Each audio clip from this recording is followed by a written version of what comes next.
Welcome to the DFO Rundown podcast with Frank Saravalli and Jason Gregor on dailyfaceoff.com. Delivered by DoorDash. Welcome to episode 88, the Patrick Kane or Eric Lindros or David Pasternak edition of the DFO Rundown. Some pretty sweet number 88s. Frank, how you doing? You know which one I'd be picking. Coming from Kane? Philly. Yeah. All right. And Lindros. Ooh, all right. It's one of the few jerseys I ever owned as a kid. I'll say that. Oh, hey, man, you know what? It's really too bad Lindros got injured because he was an absolute freight train for the longest time, man. Oh, He would have been, arguably one of the 3 or 5 best players of all time, I think. Yeah, just so big and strong. And unfortunately, had his career ended too short. But Pasternak and Kane, I think they've got pretty good careers going. Yep. For sure. Well, we could have the whole debate one day, Frank. Is Patrick Kane going to be considered the greatest American player of all time? I think he may already be. Yeah. You think is that fair? Okay. I mean, Not it's close. Scoring, but just the best. Yeah. Yeah. I mean, look, there's been lots of good ones. Brett Hull, Mike Modano, go down the list. Patrick Kane is really kind of already there, I would think. Yeah, he's a pretty good player. And he's got the cups to prove it. Yeah, no, that's true. Hey, lots going on. You're going to have an interview with Bobby Margarita coming up later on in the pod. But crazy week in the National Hockey League. We got games postponed. Another one announced today. Montreal and Boston will not be playing tonight as obviously COVID is running rampant. Montreal played without fans. Do you some people are saying, they should shut down. We saw Nick Cousins suggest that. I don't see that. Makes zero sense. Yeah. Here's why. COVID's not going anywhere. If you could pause the season and guarantee that 2 weeks from now, we would have no more positive tests, everyone would decide right now, yes, let's do it. It's the same reason why a shutdown doesn't work or a lockdown doesn't work and hasn't worked in government, is because there's no way to stop this spread. At some point, the borders open up. At some point, people are flying around the world, transporting a variant that is first discovered in South Africa, ends up all over the world, and is now going through the NHL like wildfire. The Omicron variant has been confirmed in a number of NHL players to this point, and there's no way to stop it. And the NHL's hope is to grind through as many games as possible. And especially grind through as many games as possible when there's fans in the building. Their goal is to get through the season and to make as much money as possible. And they want to do it in as safe a manner as possible. So their hope with the testing is, so people, this is the other sort of argument that's popped up is, should the NHL change the way they deal with asymptomatic players? Because the vast majority of players to this point that have tested positive are asymptomatic. That's not to say that some players haven't been symptomatic. I talked to a few guys that tested positive this week. Their response has been, I have some body aches. I have a fever. I have a sore throat. It feels like a typical cold at this point because they are double vaxxed, and some of them have actually gotten their booster. So they feel pretty fortunate in terms of how they're dealing with the symptoms and managing them. But here's why they can't. The NFL has changed their rules this week. Yeah. They only need one negative test 24 hours apart from their positive to then be able to reassimilate with their team. The NHL requires essentially 3 days and 2 straight negative tests, which is a little more stringent. And the reason why they can't go to the NFL model, as much as it's been in conversation and they've actually talked about this with their medical experts, the reason is they have a border concern.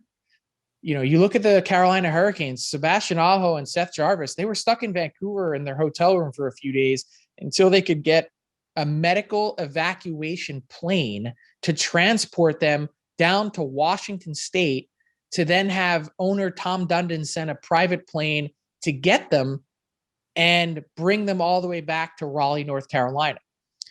It's a headache crossing the border when you've got positive tests. You look at the Montreal-Boston game that you mentioned is postponed.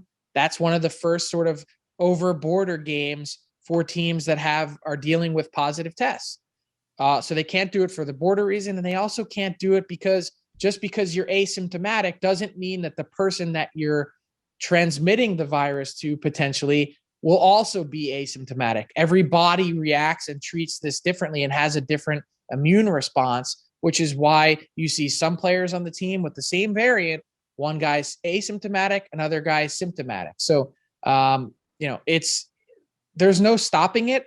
The reason they've moved to daily testing is they're hoping to catch it when maybe only 3 or 4 guys have it so that it doesn't turn into 23. Yeah. And that makes total sense. And I agree with you. I think from a financial standpoint, even from an emotional standpoint, for a lot of people are just tired out from this. They don't want to see more lockdown. So I do think there's a big positive for society as a whole to see there's some normalcy and that you can keep going with different things. So hopefully that happens. The other thing is though, Frank, like you're seeing, Erik Karlsson and more players are talking more, you've heard coaches and them, like the Olympics just seems highly unlikely at this point, unless there's some big change between now and, late January. It's difficult to see a path forward for the NHL. I think we're really, teetering here of you're looking at probably one more significant team shutdown. Like I don't think the Calgary Flames are going to be playing again before Christmas. No. You could make the argument that they may not be playing again until calendar year 2022. Their number of positive tests is going up. It was another 2 on Thursday. We'll see what the report is on Friday today. They're in one right now. All their coaches, this is spread to the training staff, management. Like it's not isolated at all. And I think the scary and difficult part is there's multiple family members now that are attached to the Calgary Flames that have also tested positive. So this is not just a hockey thing. It also is, it becomes an all-encompassing family thing. And when you talk about the Olympics, you're thinking, the NHL had promised players that they would hold up their end of the bargain as long as there's no material disruption to their season relating to COVID-19. Well, we're past the point of just 1 or 2 games being postponed. We've got an entire team shut down, and it just so happens to be at the worst timing of it, leading right up to making this decision.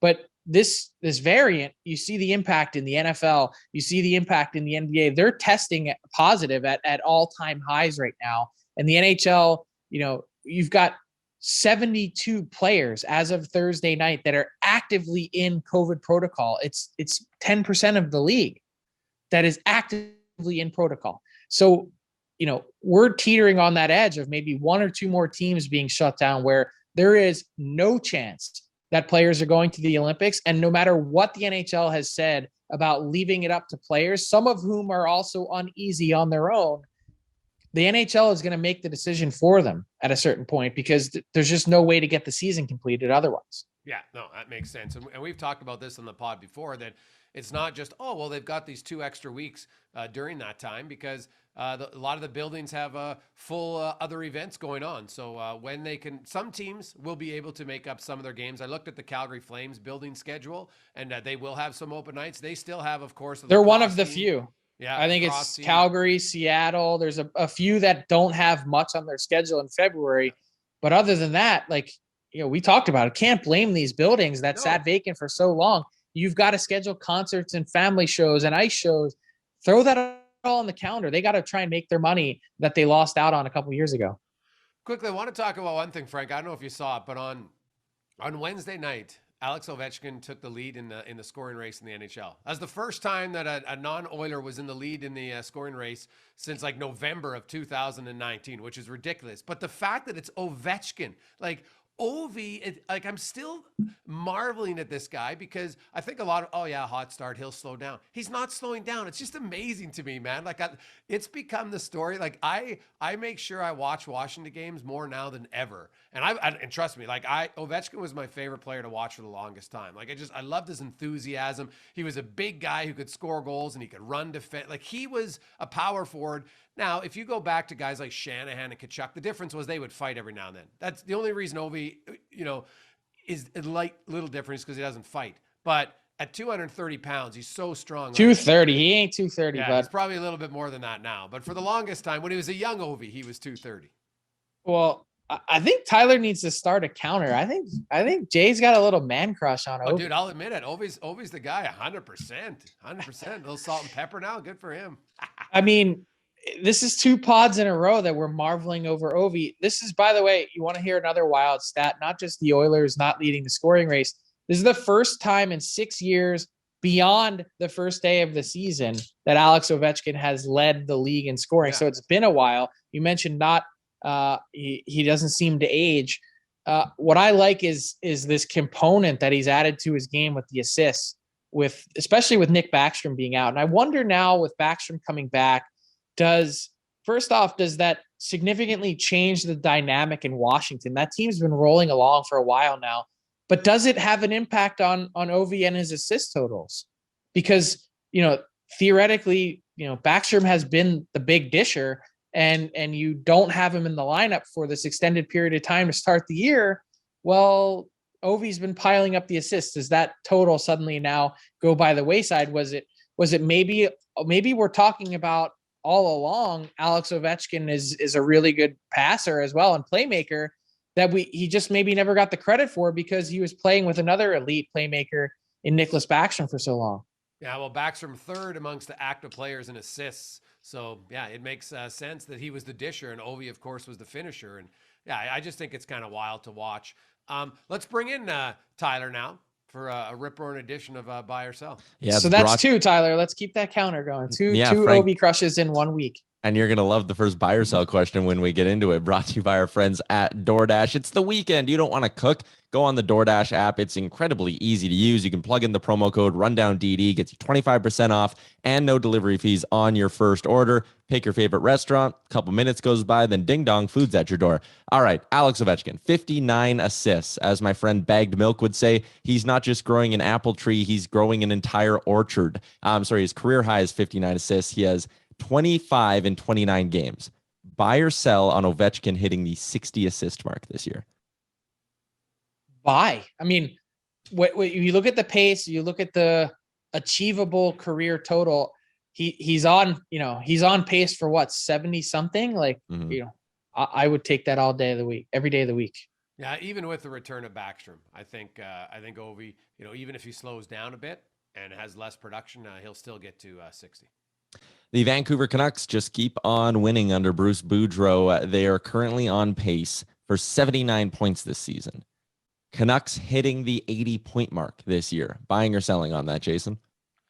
Yeah, I'll buy that they get to 80. I know they're red hot right now. Aiden Hill helped them last night. He was pretty weak in net for the San Jose Sharks, but I think the Canucks are rolling. They're playing a lot more aggressive, up-tempo game. And like I had said earlier, guys, when they fired their coach, their best players weren't playing very well, or some of them anyway. And the odds of them turning it around were a lot higher because it's your best players. When your team's terrible and your best guys are playing good, that's when you're in trouble. So I think they can get to 80 plus for sure. I am going to say, I'm going to take it a step further here. I'm going to say that the Vancouver Canucks by season's end will be in the playoff conversation. 6 in a row, and I don't think that they're as good as the record indicates, but I was at Bruce Boudreau's first ever NHL game as a head coach. I remember what that Washington team was like, and they were struggling. 6-14-1 when Bruce Boudreau took over in his first year in Washington. They went on a 37-17-7 run to end the season, made the playoffs. Granted, it was in the Southeast Division, but they made the playoffs. They lost in the first round in 7 games, I believe, to the Flyers. I think I covered that series. And he was able to turn around a bad team. I think that they've played more games than everyone else. And that's really their one detriment to this point is their runway is shortened compared to other teams. But look at couple of the teams that they've already leapfrogged in points in the West. I don't know.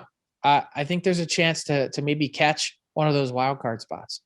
Not ready to declare them dead yet. Fair enough. You guys know me. I love a little bit of trade talk, so that's where I'm going with the next 2 here. The first one, Jacob Chychrun, first real big name we've seen kind of on the trade market this year in terms of star players. On Hudobin cleared waivers, buying or selling on him playing another game in the NHL this season, Frank? I'll buy that. There's been so many goalies. Look at some of the guys that have played. John Gillies played. Devin Dubnyk signed in Charlotte. I just think that there's such a need for goalies, not just with injuries, but also with COVID, that Hudobin will be back in short order somewhere, provided that he goes to the AHL and looks pretty decent. Yeah, I'll buy that just because of injuries. Right now that Bishop's officially retired, if Ottinger or Holtby did, a slight groin strain and suddenly Hudobin's recalled. But I don't see it being for another team. I don't see another team picking him up. He's got another year's contract. I don't know why a team like Colorado wouldn't make sense. I know their cap implications, but think about what's doomed that team in the playoffs. Think about how good they are.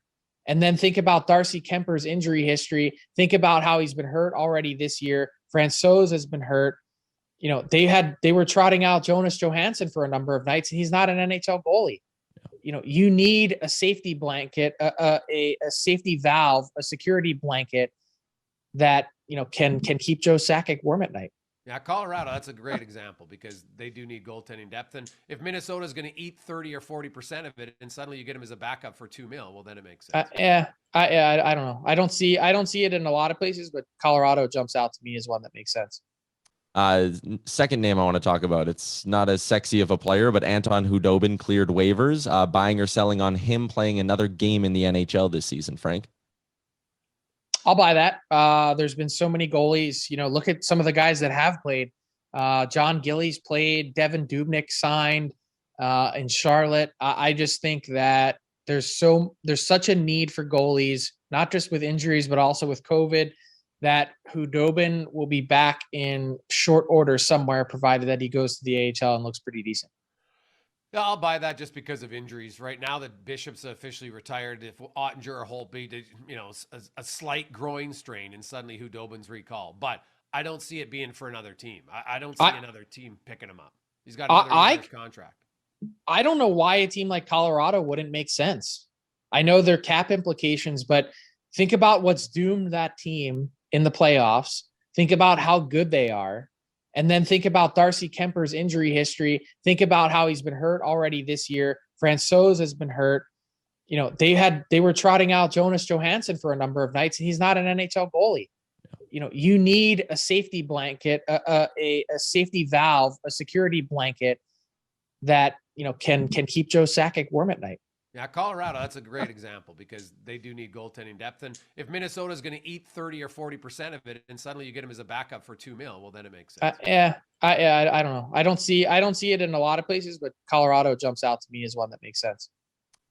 For my last one here, we're not even doing a buy or sell or anything. I just have a question I want to ask you guys. We got Bobby Margarita coming up on the show here. Mike McKenna and I threw this around on a daily face-off show last week when the Bobby Margarita thing first came out. If you could put your face on any product, if you could have your own version of something sold in stores, what would you be picking, Frank?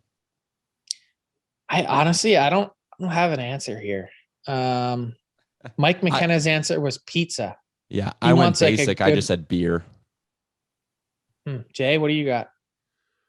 Well, I would like to design a mixture of jubes combined with like a chocolate caramel nougat. And I know, like and his internet just. What was that, Jay? Your internet gave out right at the end there. Yeah, that's me barfing. So you got to have a good mixture of a few sweets together. That's what I would strive for. I kind of like a lot of different gummies, so I would go for that. Like you could. I'm a gummy candy guy, but if you put chocolate on any gummy, like I'm barfing. Okay, well that's all right, Frank. Then you wouldn't be into Gregor's gummies, but a lot of people might. Like Gregor's gummies. Like now I'm getting excited. Are we talking about edibles here? Like what are we doing? Who knows? Well, you see that now there's something, Frank. Honestly, I'd have no clue. Like never tried an edible. I think I smoked pot once when I was younger and I just couldn't inhale. I'm hacking all over, like that loser at a party when you're 19. You're like, dude, you don't know what you're doing. Well, that was totally me. And then I never did it again. There's nothing wrong with that. Yeah. We're not advocating for any sort of drug use, illegal or legal. No, but I think for me, I would some kind of donut. Like I would like some kind of sweet, like I don't know. Look at me. I like everything. I'd like something, I don't know, uniquely like Philly, uniquely me, a cheesesteak, something. So you're the like we have what do they have? Tim Biebs. We could have like a crispy Frank or something like that. A Krispy Kreme Frankie. How about like a hot dog donut? Crispy Franks. Oh wow. A hot dog donut. Like so a donut wrapped in a hot dog wrapped in donut and then deep fried. Huh. This has gone to some really weird places. Weird. But I like it. I'm here for it. All right. That's going to do it. I don't think you're going to be seeing either Gregor's Gummies or Frank's deep fried hot dog donuts on DoorDash anytime, but there are plenty of great options there. That's going to do it for another edition of Buy or Sell. Hey, don't rule it out. Never say never. That would be sick. You got to have a pitch man. Now, Frank had an interview with Bobby Margarita, who is, of course, our big guest today, brought to you by fansfirst.ca. Are you sick of paying fees? That's the greatest part. You can get your choice of any games, and there's no fees. It's outstanding. Check it out right now at fanfirst.ca, because what it is, it's for the fans. And here is Frank and Bobby Margarita. You know our next guest as the original hockey insider, now the semi-retired hockey insider, and he's turned to his next calling in life as a booze mogul after launching Bobby Margarita. Bob McKenzie, welcome to the DFO Rundown. How you doing? Excellent, Frank. How are you doing? And I feel like, you know, as proud as I am of the career that I had in media, I really feel like it was just preparing me for this career as Bobby Margarita, because the amount of drinking that's done over the course of a 40-plus year career in the media, it's significant. So I feel really justified that all those late nights and hard mornings were preparation and really research and development for the new life that I have now with Bobby Margarita. It's so well said. I mean, I'm only a quarter of the way in, but I can attest to the amount of alcohol required at times. But in all seriousness, how did we get here? You know, tell us about the genesis. And first off, tell us where you can get it. I know you're live and launched in Alberta. What's next? Yeah. And where's this heading? Okay. Well, first off, just in case we need product placements. Look at that. Bobby, look at a beautiful can, Bobby Margarita, hockey stick, as I like to say, for the drink. And then I like when you turn it around on the side and you can the legend of Bobby Margarita, a little story. But here's the thing. So 2016, I'm grinding away in the playoffs, and I'm in studio every night, and I just decided I did an early Sports Center hit. I had an hour to kill before it was time to go watch games. So I was bored, and I went over to the Best Buy across the road from TSN. I was just looking around to see. I didn't really need anything, and I saw a frozen concoction maker, Jimmy Buffett Margaritaville, and so I thought, oh, look at that, that'd be cool. Maybe I'll make some margaritas in the summer. And I'd never really mixed margaritas on my own, but whenever I was in Dallas or somewhere in the States, somewhere warm and southern, we'd go to dinner at a Mexican restaurant and have margaritas. And I thought, oh, those are really good. I like those. But I'd never actually gone about mixing one myself. So anyways, I'll try and make this long story relatively short. So I go buy the thing in Best Buy. I tuck it away until I go on vacation. It's free agent frenzy's over. It's the first week of July 7th, 2016. And I think, oh, I got to bust out that Jimmy Buffett Margaritaville frozen concoction maker and make some margaritas. Go online. I don't even know how to mix a margarita. Go online. I get Martha Stewart's margarita recipe online, whip them up, and it was outstanding. I really enjoyed it. And just for shits and giggles, I videotaped me using the Margaritaville thing, and I posted it on Twitter, and I changed my handle from Bob McKenzie to Bobby Margarita. It kind of took off. I mean, a whole bunch of people thought it was really funny, and over time, I kind of leaned into it. A lot of people leaned into it, so much so that even like a year or two ago, I'd break a trade or post some news on Twitter, and all the replies are like, "Oh, it's a Bobby Margarita bomb," and Bobby Margarita just broke a trade, and so I was at the BOG meetings this week, and that's all hey, how's Bobby Margarita? Like they only refer to you as that. Yeah, it's kind of crazy. I never anticipated it. So, anyways, my son Sean and I, as we were sitting at the cottage at times drinking wine or margaritas or whatever, we often talked about, wow, wouldn't it be cool if there was actually a drink Bobby Margarita? Maybe one day a tequila company will come and knock on our door and say, hey, we want to make a Bobby Margarita. And it was mostly fanciful thinking. And then Sean said, we should just the Bobby Margarita brand might be a laugh. Let's make some T-shirts or hats and sell some merch just for fun. And I'm like, yeah, it sounded like a good idea, but I'm like, yeah, I don't have time for that. So that was kind of where it was at. And then in March, all of a sudden, out of the blue, Sean got a text message from a guy he knew. His name is Brock James. He used to be a Molson rep in London, Ontario, when Sean went to school there. And right out of the blue, he sent a text and just said, hey, I work for the Ace Beverage Company now. They do Cottage Springs, Ace Hill, which is real big in Ontario. I think they're the number one producer of ready-to-make cocktails in Ontario. And anyways, Brock just texted Sean and said, hey, got some of this Ace Hill Mexican lager beer. I'd like to get some to you. If you like it, maybe you'll post about it on social. And Sean says to the guy, oh, you work for Ace, call me. So the guy called Sean, and Sean explained the concept of Bobby Margarita. Could it be a ready-to-drink cocktail? And the guy goes, yeah, let's do this. And that was in March sometime. And by the end of May, we had an application into the LCBO. By June, we were doing tasting panels. By July, we had a finalized liquid. By the middle of the summer, we had the can design and the colors and the logo. And here we are. And to the question you originally asked, it's available now in Alberta. January 1, it goes into Nova Scotia. April is the LCBO in Ontario, Saskatchewan, and Prince Edward Island.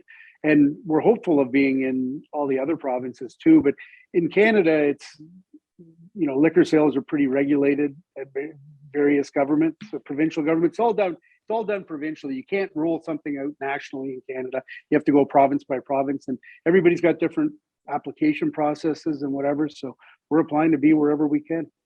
So I was a little sour. I see on social media, lots of different media people and former colleagues that you worked with, they get a little gift box that arrives at their door. When can you cross the border? When is Bobby Margarita truly going to become one of your other nicknames, Mr. Worldwide? Mr. Worldwide, exactly. There are a host of complications about trying to do it in the U.S. Probably not the least of which is the expense incurred, and amongst other things.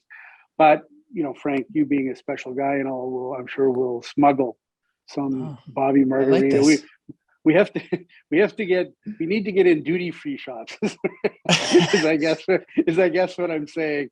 Now, are you coming to the World Junior? I am not. Bad. I was going to say. Are you transporting a truckload cross country? What are you doing? No, but there's all sorts of product in Alberta, and the World Juniors are in Alberta.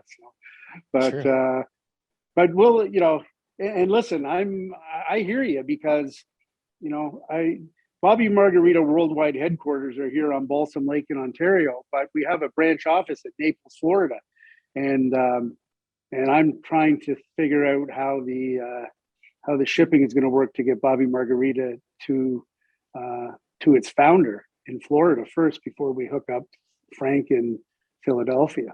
Yeah.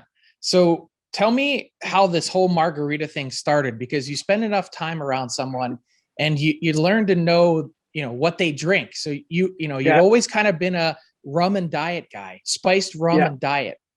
Not spiced rum, amber rum. Amber rum. Okay. Amber rum and diet with just a little ice, right? A lot of you're ice. Not big on the ice. Okay. No, a lot of ice. So the actual order for decades was rum and Diet Coke, large glass, lots of ice, twist of lime. It's very specific. Everywhere you go, you hear, I always remember some kind of ice somewhere. Yeah, lots of ice. So and I did that, and then I got off the rum and cokes, and for the most part, and really started to get into wine, which you and I have shared a few bottles over time. And I really still do love wine, and I said to Sean, we have to start a Bobby Brunello or a Bobby Barolo or a Bobby Barbaresco. But so yeah, the margarita thing, as I said, when I was on the road and we'd go to a Mexican restaurant, we'd all get pictures of. I think the very first one I had was in Dallas, and I think I think for one story I told somebody that it would have been the first time the Dallas Stars played. I went to Dallas and a bunch of media people went out for dinner. And then I started thinking about it after I'd said that. And I think the very first time I had a margarita was probably one of the Dallas Stars Cup finals. And we all went out to a Mexican restaurant in Dallas and got multiple pictures of margaritas, and they were fantastic, frozen margaritas or whatever. And it was great. And I saw, oh, that's great. But margarita is a labor intensive process. And as I said, it was 2016 before I decided to buy the blender and go to the Martha Stewart recipe. And then once I did that, over the course of each of those summers afterwards, it's a great summer drink, but now I'm selling it, peddling it year round. But the labor intensive process is exactly why a canned cocktail works. People like me, I'm lazy. I don't want to. Yeah. I because of you, I actually went and got the Margaritaville blender. I think I've used it like 3 times. It's like you got to clean it up. Yeah. It's a mess. All the different ingredients to really make it good. You got to salt the rim. Now you come along with a canned cocktail. How many different iterations? How many different taste tests did you do? And how did you decide on the winner? Well, you're right. And, mixing a margarita is labor intensive. And honestly, even though we had this idea and we started working on it in March and April, I was a little bit skeptical because I thought, the first thing is this. So back it up for a second. So you know me pretty well.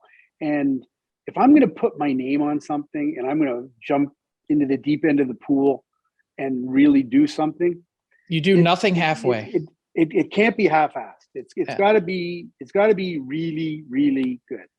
And there was part of me that was really skeptical because I know, the thing about a margarita is it's tequila, it's Cointreau or triple sec, it's a lot of lime juice, it's sugar or simple syrup. And then there's all sorts of variations you can, after that. But that's the basics. And so that's a lot of stuff. So, and that's a heavy duty alcohol content. So when you're making ready to drink cocktails, they're all going to be 4, 5, 6, 7% max. And then I'm thinking, you can't sell a ready to drink cocktail today, I think, successfully. And it can't be like 300-400 calories a can with 40 grams of sugar. People just aren't going to, I would be the only one buying it then. and if you do have numbers like that, I mean, how many of them can you drink? In your case, might be 6, but but I thought this is really going to be a challenging thing to try and duplicate the complicated, complex taste of a margarita in a ready-to-drink can that meets all the nutritional requirements of not being off the chart with sugars and calories and whatever. So I was a little bit, and I thought to myself, if it doesn't taste really, really, really good, not going to do it. Just not going to do it because I can't be embarrassed and have people say this tastes like shit. So anyways, we started and because of COVID, we couldn't do it in person. And so the Ace Beverage Company, by the way, that's our partner. They're absolutely fantastic. They're really good at this whole ready to drink thing.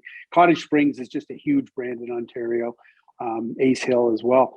And just a terrific bunch of people at the place. So anyways, they said, listen, we'll figure this out. It's not that difficult.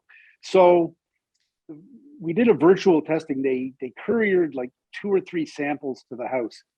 And the first night, and we all got on a Zoom call, and me and Sean had some people from the Ace Beverage Company, a couple of friends of mine that I wanted in on it. And so we did it, and I was like, this tastes like fruit juice. It doesn't taste like a margarita. And I was really kind of discouraged that night. They said, no, don't worry about it. That was just the starting point. So they took notes, and there was a girl named Jenna that put the whole thing together. She mixes all this stuff for Ace herself. And so then we did another one, and they couriered 4 samples to the house like a week or 2 weeks later. And we had another Zoom thing, and it was better. But it still wasn't where it needed to be, not even close in my mind. And they said, okay, and we'll keep working at it. Don't worry. This is the way the process works. And so then the restrictions started to get lifted on COVID a little bit. And they said, okay, it was in July. And they said, we can now get up to 25 people in a room in one place. And so we went down to their place at King and Bathurst in Toronto, where they can actually mix on site. And we had a bunch of people from the Ace Beverage Company, myself, my wife, Cindy, Sean, his girlfriend, Sydney, some friends of mine. And we all went in and we nailed it that night. And there were 9 different mixtures that we went through. And they kept on we would taste 2 or 3. They would say, they would take notes from everybody on what they thought of them. And then they'd go back and they'd mix up a batch of another 3. And they kept on doing that. And we ended up with 9. But the funny story on that is the very first of the 9 that night, they brought it out one by itself, and I took it and I tasted it. And I go, this is fantastic. This is it. We've hit it. Boom, we're done. And I said, that's the formula right there. They said, yeah, about that. That's the Martha Stewart recipe you said you like so much, that would actually had tequila, Cointreau, sugar, lime juice. And they go, we just wanted to come up with what our baseline of what we're trying to get our margarita to taste like. The margarita that you like and you like to drink, that's what we're working towards. Now let's try and get there. And so we did 2, 3, 4, 5, 6, 7, 8, 9. And it was actually, it might have been number 7 or number 8 that ended up being the formula that was the closest to what I drink a margarita as. And that's kind of where we're at. And what has the response been? I know you've done book tours and all sorts of stuff in the past, but to be in the liquor stores in Alberta last week, and when you were out there for World Junior Camp, what was it like? It was fun. It was really fun because, it's like that instant gratification of, well, you're trying to sell something, and I told people, I said, there's nothing more disheartening when you do like a book signing and you say, I'm going to be at the Chapters Indigo on this street at such and such a time. And you go and you've pumped it on social media and there's been all sorts of ads. And then you get there and like, there's nobody there and you're sitting at a desk and you got your head down and you go, I'm a loser. How quickly can I get out of here? Yeah. And you always run that risk. And then that feeling though, of when you're selling books, and I've been in Costco and banged out 150 or 200 books in an hour, and you're like, oh, I'm so good at this. and you just never know which way it's going to go. And so we promoted the hell out of Bobby Margarita on social media, and social media is such a driver. I found that out. I knew it, but I really knew it when we did the Calgary liquor stores, because virtually everybody who came said, oh, I saw your thing on TikTok. Oh, I saw your thing on Twitter. Oh, I saw your thing on Instagram. Virtually everybody that was there was because they saw it on social media. So that's a big driver. And the first place we went, great wine store in Calgary, Willow Park Wine and Spirits, their flagship store. And I think they had 15 cases of Bobby Margarita, and they put it out. I said, I'll be there at 6 o'clock or 6:30. And they put it out at 4 o'clock. And I promoted the fact that I was going to be there at 6. Almost half the cases were gone before I got there. And then when I got there, the rest of the cases were gone within 60, 75 minutes. So it was really successful. And the feedback we're getting on the taste is real positive. And I told, this was really important, and both the Ace Beverage Company told me this, and I told them that. We both agreed. We can get people out, like we'll get the hockey crowd out, the hockey shtick, if you will, of Bobby Margarita. People will buy it for the novelty factor. Oh, Bob McKenzie, Bobby Margarita, I gotta grab one of those. But if they open it up and they pour it into a glass, or they fire it out of the can, if it tastes like crap, they're never going back. They'll say, oh, that was fun, but that tastes like garbage. So that's why what's in the can is the most important thing. And that's why I'm somewhat gratified. All the responses seem to be really, really positive so far. Mm-hmm. You mentioned the background of it, and clearly this is a true family affair. And Sean, your co-conspirator, co-creator here, is heavily involved. You're tapping into the branding expertise of Sid. But got to ask about the other side of the family dynamic. You guys know Sean from being on Sportsnet as an Ace reporter. your other son, Mike, the GM and head coach of the Kitchener Rangers in the OHL. I always laugh at the dynamic because it reminds me so much of me and my brother, two brothers that probably couldn't be more different. But Mike's not involved. Is there any, as the success has, you see the launch of the Bobby Margarita, is Mike, is he disappointed that he wasn't in it? He joked and said, "Wait, what about me?" And I said, "Mike, I go, you know the drill. You have a real job. Sean and I are in the media." He's got actual real responsibilities as GM and head coach of the Kitchener Rangers. So he actually works for a living, unlike Sean and myself, who are in the media. And when you're in the media, you can always find time to do the other things that you like. But no, he's all good. Mike's no problem there, and he's part of the empire in his own way.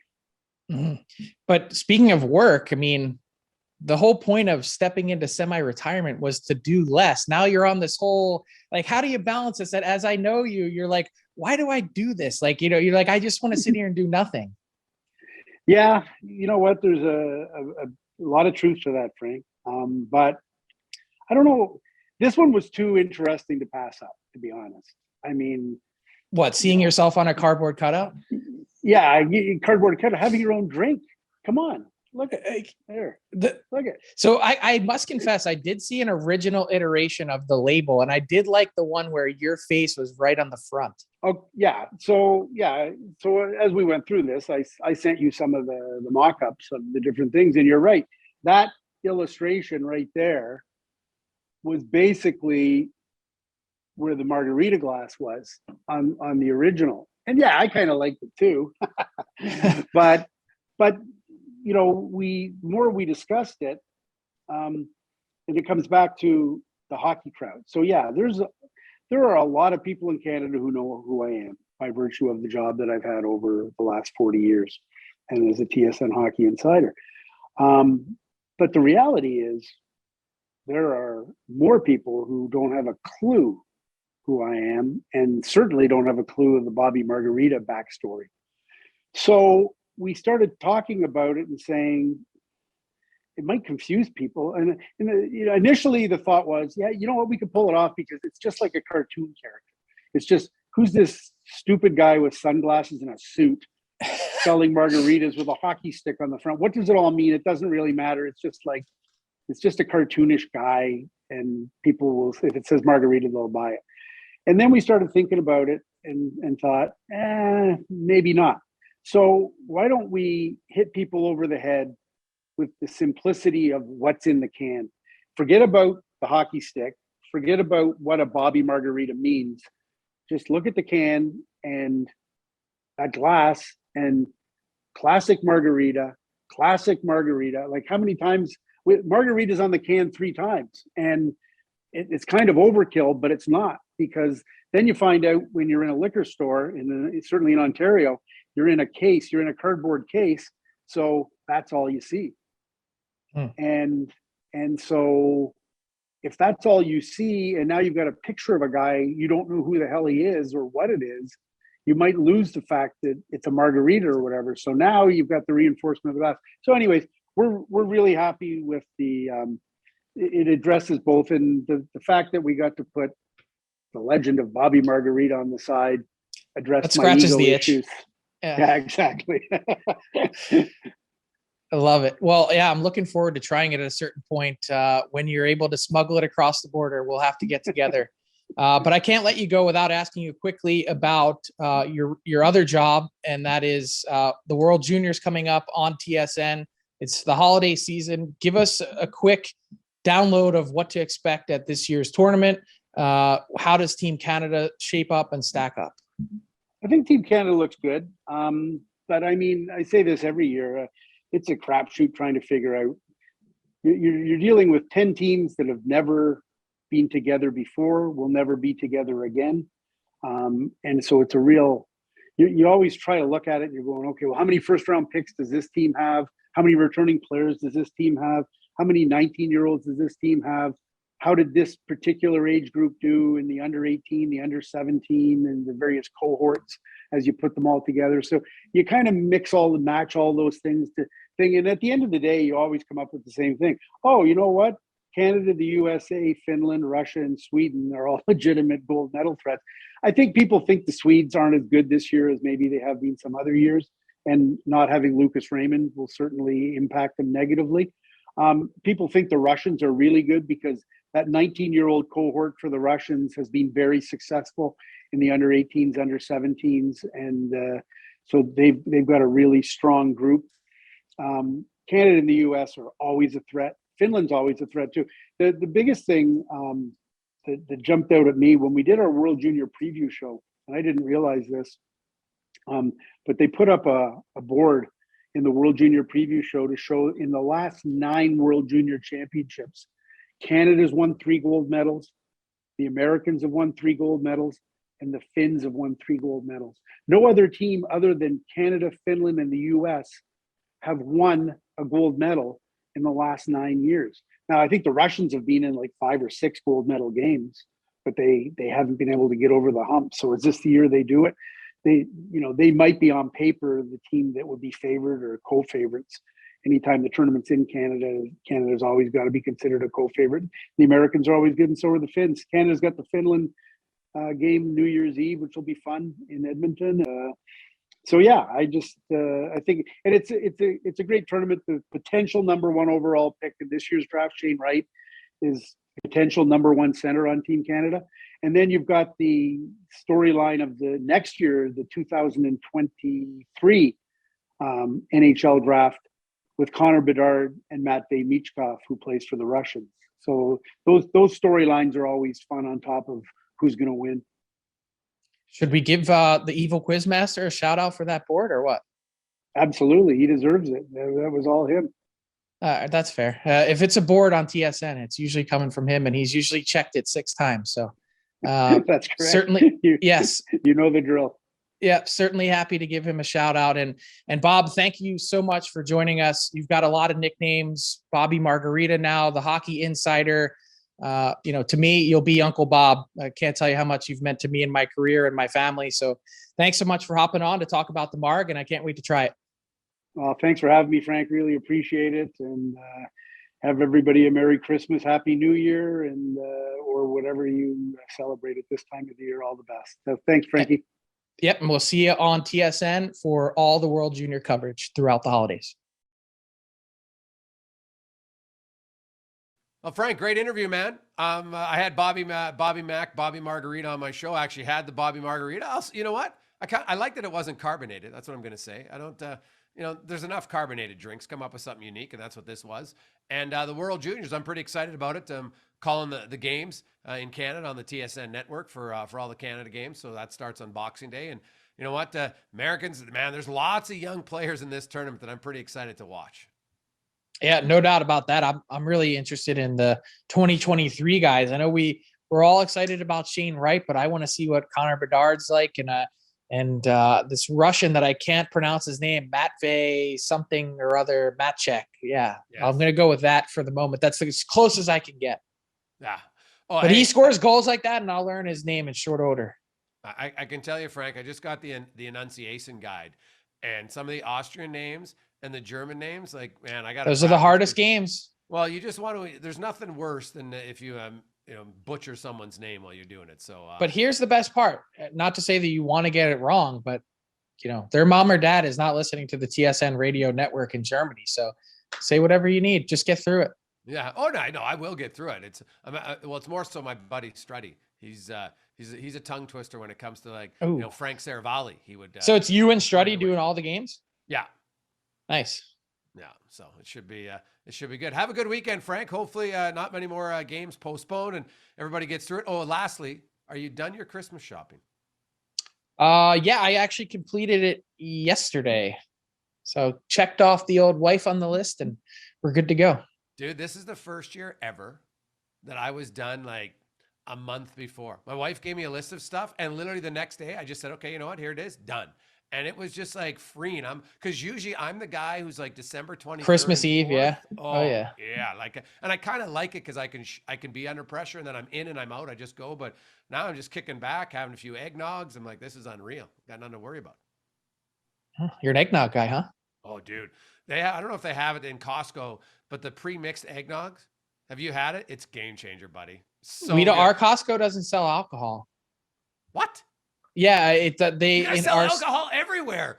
No, not in Pennsylvania. It's like we're medieval times. Like you can't even get alcohol and beer in the same place. You got to go to 2 different places.